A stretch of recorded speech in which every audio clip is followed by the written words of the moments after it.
հանձնաժողովի նախագահ։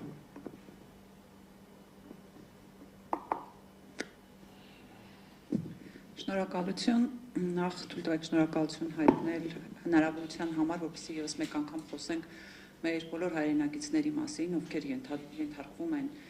քաղաքական բռնաճնշումների, մեր հայրենակիցների մասին, ովքեր պատանդ են վերցվել այսօր Բաքվի բանտերում եւ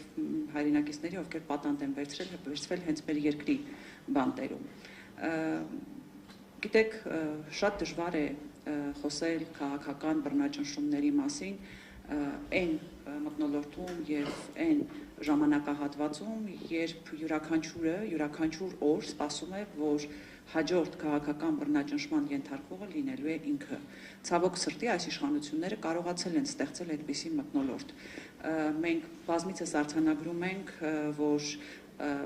ամբողջը արվում էր ի սկզբանե վախի մթնոլորտ ստեղծելու համար, հետո այդ մթնոլորտի շրջանակներում հնարավորություններ ձեռք բերում մեկուսացնել քաղաքական եւ հանրային գործիչներին եւ դրանով իսկ փորձել գլխատել բազմաթիվ ընդդիմադիր ուժերին։ Ինչ իրավիճակ ունենք մենք այսօր։ Կալանավորված են Բարգավաճ Հայաստան կուսակցության նախագահը Գագիկ Ծառուկյանը, կալանավորված է Մայր Հայաստան կուսակցության նախագահը Անդրանիկ Թևանյանը, կալանավորված է Հայաքվե քաղաքացիական նախաձեռնության ղեկավարը Ավետիք Չալաբյանը, տնային կալանքի տակ է գտնվում Սամվել Կարապետյանը, քրեական գործով է անցնում Ռոբերտ Քոչարյանը, այսինքն եթե մենք թվարկում ենք, մենք տեսնում ենք, որ այս պարագայում քաղաքական ուժերի ղեկավարները նախընտրական եւ հետընտրական փուլում ենթարկվել են քաղաքական հետապնդման։ Չեմ խոսում էլ Արմեն Աշոտյանի մասին, որը այսպես տարբեր քաղաքական բայց քաղաքական նկատառումներով, քրեական գործերով անցնում է քրեական հետապնդման է ենթարկվում եւ այժմ էլ գտնվում է քրեակատարողական հիմնարկում։ Ես խոսեցի առաջնորդների մասին, ընդ որում ուզում եմ առանձնացնել վերջին դեպքը Գագիկ Ծառուկյանի նկատմամբ իրականացվող քրեական հետապնդումը, որովհետև դա նաև հանրային արձագանք առաջացրեց, ելնելով այն միջոցներից կամ այն մեխանիզմներից, որով իրավապահ մարմինները օգտվում էին սկզբում 13 ժամ խուզարկություն իրականացնելու, այնուհետև Ծառուկյանին գետնին տապալելու, ձեռնաշղթաներով բերման ենթարկելու եւ հետո մի տնտեսական գործով, որը ընդ որում Իրանի Հանրապետությունում ճանաչվել է հանցակազմ չունեցող գործ, այսօր Գագիկ Ծառուկյանը գտնվում է կենտրոն քրեակատարողական հիմնարկում։ Եվ գիտեք, սա ոչ միայն պարզապես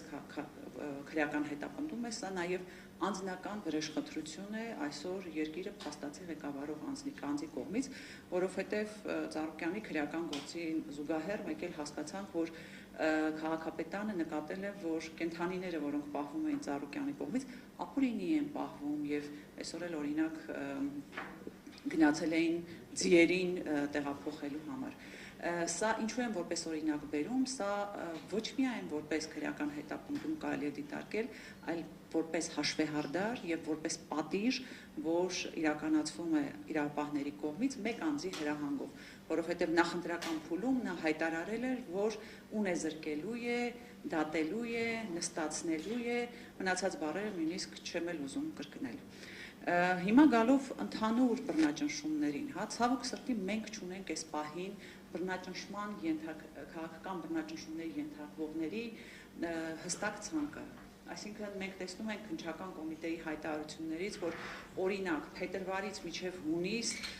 իրենց ամփոփումների արդյունքներում հարուցվել է ուրեմն 248 անձի նկատմամբ քրեական հետապնդում, սա մինչև հունիս էր, բայց վերջին օրերին էլի մենք տեսնում ենք, որ հետապնդումները շարունակվում են, հենց այսօր հայտարարություններ տարածվել, որ Միասնության թևերի ներկայացուցչի նկատմամբ է քրեական հետապնդում իրականացվում, ընդամենը մի կես ժամ առաջ այդպիսի հայտարարություն տարածվեց, հետևաբար այս մեզ համար էլ շատ բարդ է լինելու հավաքագրել քաղաքական կատարումներով քրեական հետապնդումների ենթարկվողների շրջանակը, բայց ես կարծում եմ դա ամենակարևոր գործն է, որ մենք պետք է անենք։ Ընդ որում այս շրջանակը հստակեցնելը թեև բավականին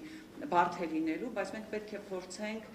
ոչ միայն վերջին նախընտրական եւ հետընտրական փուլով սահմանափակվել, այլ մինչ այդ այս իշխանությունների կողմից հետապնդման ենթարկվող անձանց տվյալները հավաքել, որպեսզի կարողանանք ի վերջո սատար կանգնել այդ մարդկանց, խնդիրները բարձրացնել եւ այլն։ Մի կարևոր հանգամանքի վրա եւս ուզում եմ բոլորի ուշադրությունը գրավել, դա այն է, որ այս իշխանությունները ոչ միայն քաղաքական հետապնդման է ենթարկում անձանց, այլ նաև պատրաստ է իր նպատակները իրականացնելու համար պարզապես օրվա հացից կտրել սովորական քաղաքացիներին։ Մենք տեսնում ենք, որ Ծառուկյանի կալանավորումը զուգորդվեց բազմաթիվ ձեռնարկությունների կնքմամբ եւ այդ ձեռնարկությունների աշխատանքի սահմանափակմամբ։ Այստեղ, այսինքն այս իշխանությունը պատրաստ է խախտել ցանկացած իրավունք, սկսած մարդու կյանքի ազատության իրավունքներից, վերջացրած աշխատանքի իրավունքով, վերջացրած սովորական կենցաղային հարցերը մարդու հոգալու իրավունքի սահմանափակումներով։ Հետևաբար մեր հանձնաժողովը կարծում եմ այսպես շատ ընդարձակ գործունեություն կիրականացնի եւ անդրադարձ կկատարվի բոլոր այն իրավունքների խախտումներին, որոնք որ այս իշխանությունների կողմից սանձազերծած քաղաքականության արդյունքում տեղի կունենան։ Թերևս այսքանով սահմանափակվեմ, շնորհակալություն։ Շնորհակալություն Տիկին Վարդանյան, ուրեմն հիշեցնեմ ձեզ, որ սա քաղաքական դրդապատճառներով